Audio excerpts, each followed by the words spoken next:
Most men today are living on standby. They move through the world, but they don't actually inhabit it. They are spectators of their own existence, watching the years pass like scenes in a movie they didn't write. They have become masters of the waiting room, hoping that one day strength or purpose will simply land in their laps. But time is an unforgiving creditor. Imagine it is decades from now. You are 70 years old, sitting in the silence of a room that feels too big. You look at your hands and you realize that the tomorrow you were waiting for was yesterday. You realize that you didn't live a life. You merely survived a series of comforts. That version of you, the one who was supposed to be strong, wise, and respected, is a stranger who will never be born. 2,700 years ago, a man named Lycurgus looked at a Sparta that was rotting from the inside.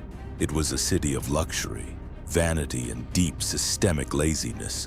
The men had traded their edge for soft beds and empty status. Lycurgus didn't offer them a plan or a lifestyle. He gave them the laws. He brought back the Great Retra, a set of unshakable decrees designed to incinerate weakness at its root. He didn't want to make them happy. He wanted to make them necessary. You aren't lazy. You are just drifting because you have no borders. You have no code to hold you accountable. Today, we reclaim the iron laws of the lawgiver.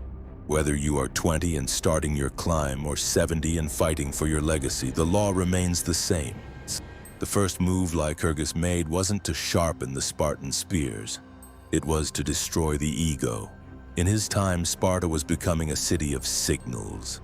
Men were competing to see who had the most gold, the finest robes, and the grandest houses. They were burning their life's energy to appear powerful, while their actual character was becoming hollow and soft. Does that sound familiar? Today you are encouraged to spend your best years chasing signals. You work jobs that drain you to buy status symbols you don't need, all to impress a world that will forget you the moment you stop producing. You are building a house of cards. At 70 years old, you will realize that none of those signals can support the weight of a failing body or a restless mind. A gold watch cannot give you back a decade of wasted health. Lycurgus saw this vanity as a biological drain.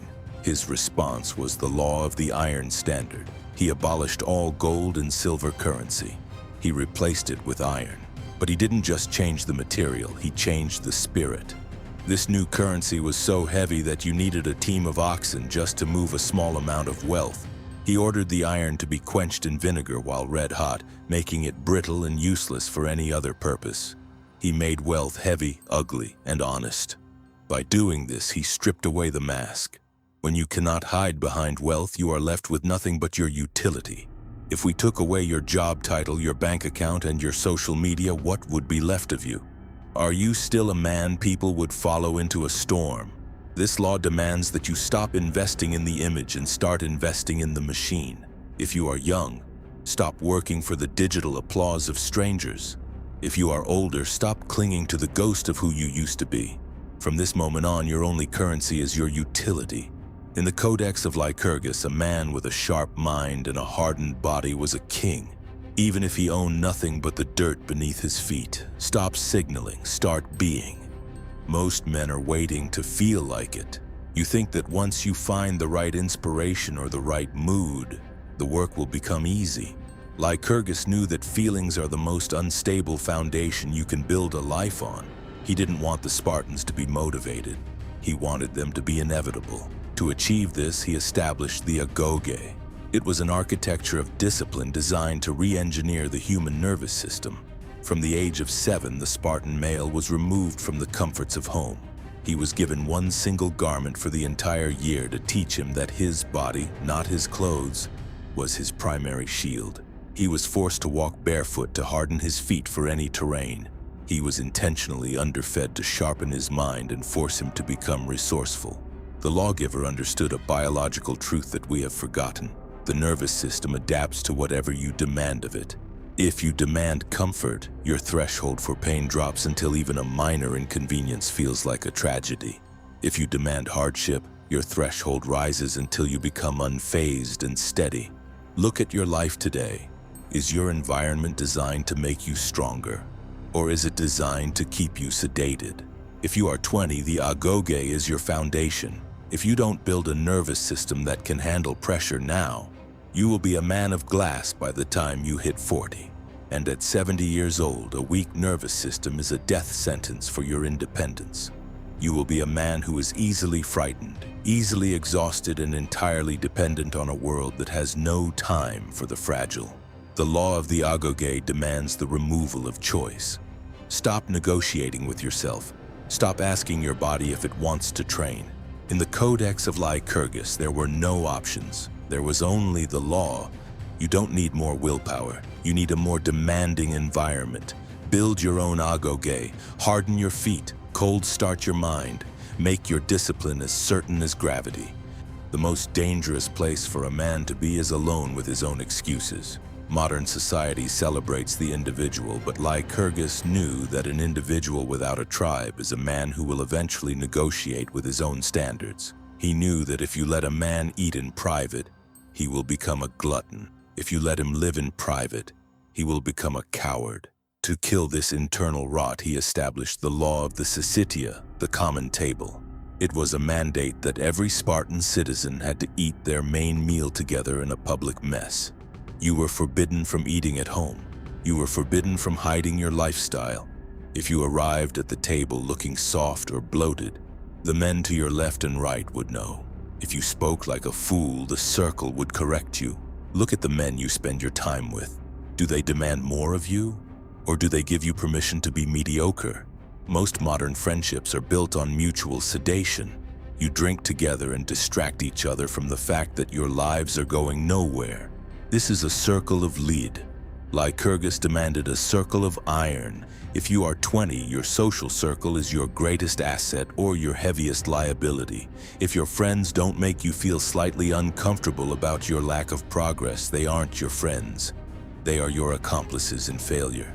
By the time you reach 70, the table you sat at will determine everything. Will you be a man of wisdom, surrounded by a lineage that respects your strength? Or will you be a ghost in a vacuum, forgotten by a world that has no use for a man who spent 70 years sitting at a table of fools? Stop seeking friends who agree with you. Start seeking brothers who challenge you. If you are the strongest man at your table, you are at the wrong table. Most men today are terrified of silence. They talk to fill the void. They explain themselves to seek approval, and they complain to find sympathy. Every word they speak is a leak in their internal reservoir of power. Lycurgus understood that the loudest man in the room is usually the most fragile. To build a city of iron, he established the law of laconic command. In Sparta, brevity was not just a style of speech, it was a discipline of the soul.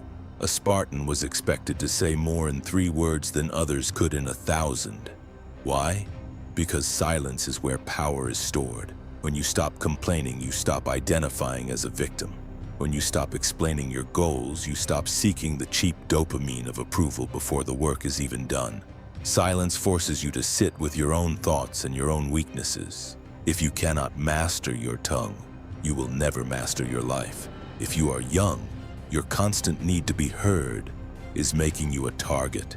You are giving away your leverage for the price of a digital like. If you don't learn to internalize your fire, you will burn out before you reach your prime.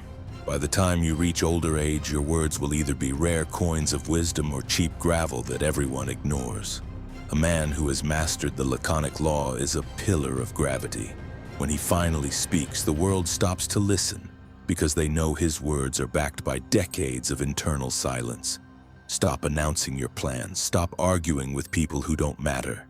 Stop filling the silence with your insecurities. In the Codex of Lycurgus, your presence should be enough. Your results should be your speech. The 80-year audit is the only court of justice that cannot be bribed. It is the day your biology and your legacy present you with the final bill. Nature doesn't care about your good intentions. It only cares about the solvency of your life. Are you an asset to your bloodline, or are you a liability? In Sparta, old age was the time of the Gerousia, the Council of Elders. But you didn't get a seat at that table just by surviving. You earned it by being a pillar. A pillar is a structure that carries weight so that those beneath it don't have to.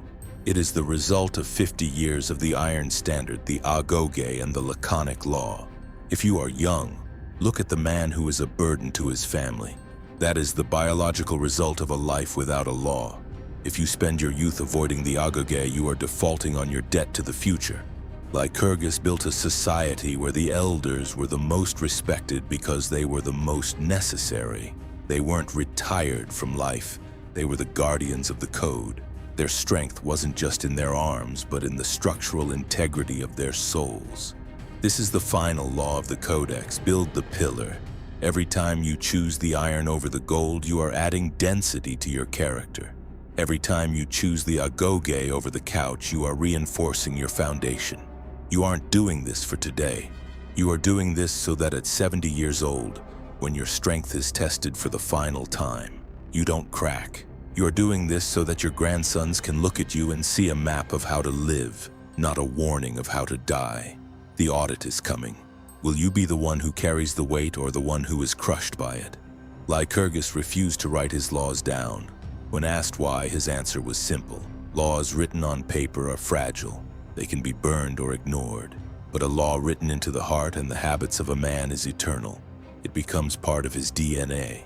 It governs him when no one is watching. You have spent the last few minutes listening to the laws of the Iron King, but right now they are just noise. They only become law when you decide which one you are willing to bleed for. Do not walk away from this and return to the spectator stands. Do not go back to the waiting room. Pick one law. Adopt the Iron Standard and stop buying things to impress fools. Enter the Agoge and demand one difficult thing from your body every morning. Master the Laconic Law and stop talking about what you are going to do. The man you will be at 70 years old is watching you right now. He is either hoping you find the strength to start, or he is dreading the moment he has to live with your excuses. You are the architect of his reality. The laws are set. The arena is open. Write your own code in the only place it matters, in your actions. This is the Codex. Stand for something or step aside.